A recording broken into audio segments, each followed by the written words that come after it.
This segment of the news is brought to you by Sun Oil Limited. Welcome back. Pastor T.G. Morrison's weighing in on the immigration conversation, which he says was unearthed post-Hurricane Dorian and cannot be avoided. To the criticism that the government's treatment of migrants post-Dorian was insensitive and inhumane, Reverend Morrison says they have the freedom to go back to their home country if they feel the treatment isn't sufficient. If I'm doing my best to provide for you, if all I'm able to do in the time of crisis is to provide you with bottle of water and a tuna fish sandwich, and for you to say to me, I don't want no tuna fish sandwich, I really want corned beef and white rice today, you only gave me water, how come I can't get nothing sweet to drink? The question would be, how would you feel?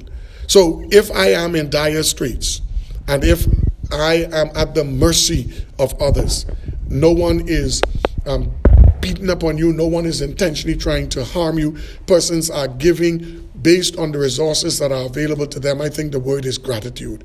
At some point, you have to be able to say thank you. Additionally, Reverend Morrison says the government did the best it could post-Dorian, as no one expected the storm would bring that much damage.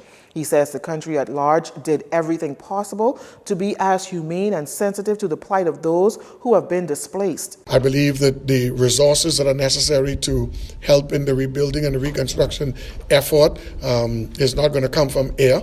The country started off with a budget at the beginning of the year or the fiscal period. The storm has compromised in many respects the monies, what's the word I'm looking for? The things you're going to earn, and as a result of that, you have a shortfall. In our normal lives, if two other persons are brought into our family structure, it compromises what we initially said we were going to do. So we're dealing with a lot of people who are internally displaced. In this time of recovery, he stressed that the nation's security and sovereignty must not be compromised. Meantime, two clergymen sharing the same view that differs from the views of the Bahamas Christian Council, or the BCC, when it comes to gay pride events slated for 2020, as they say they did not agree with the council's position to rally against the events. Zion Baptist Church Senior Pastor Reverend T.G. Morrison says everyone, including LGBTQ plus people, are protected by the Constitution. Reverend Morrison says the church doesn't have to agree with how persons choose to live their lives, but the LGBTQ has to defend their right to be.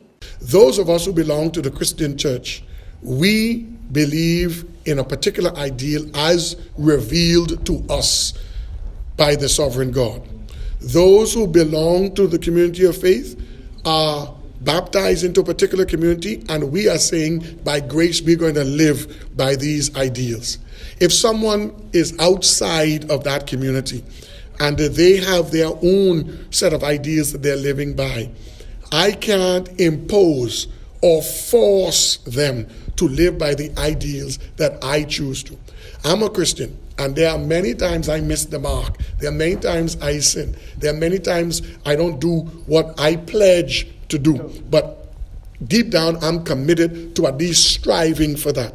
Echoing a similar sentiment, retired Anglican Archbishop Drexel Gomez says he understands the council's desire to oppose LGBTQ plus events, but noted that he too is not supportive of the BCC having an alternative event. I would be participating and I would show my opposition.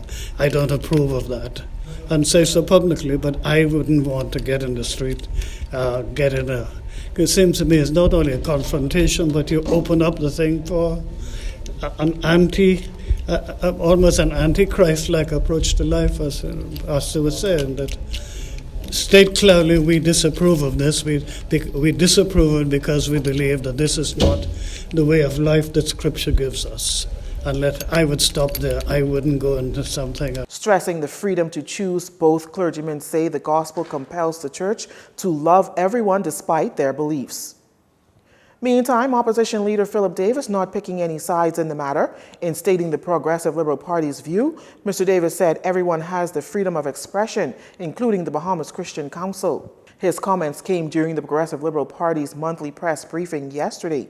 Meantime, Pride event coordinators have said that the event slated for next year will not take the form of a parade, but will highlight persons making positive strides in the LGBTQ+ community. You're watching JCN News. Stay with us. This segment of the news has been brought to you by Sun Oil Limited.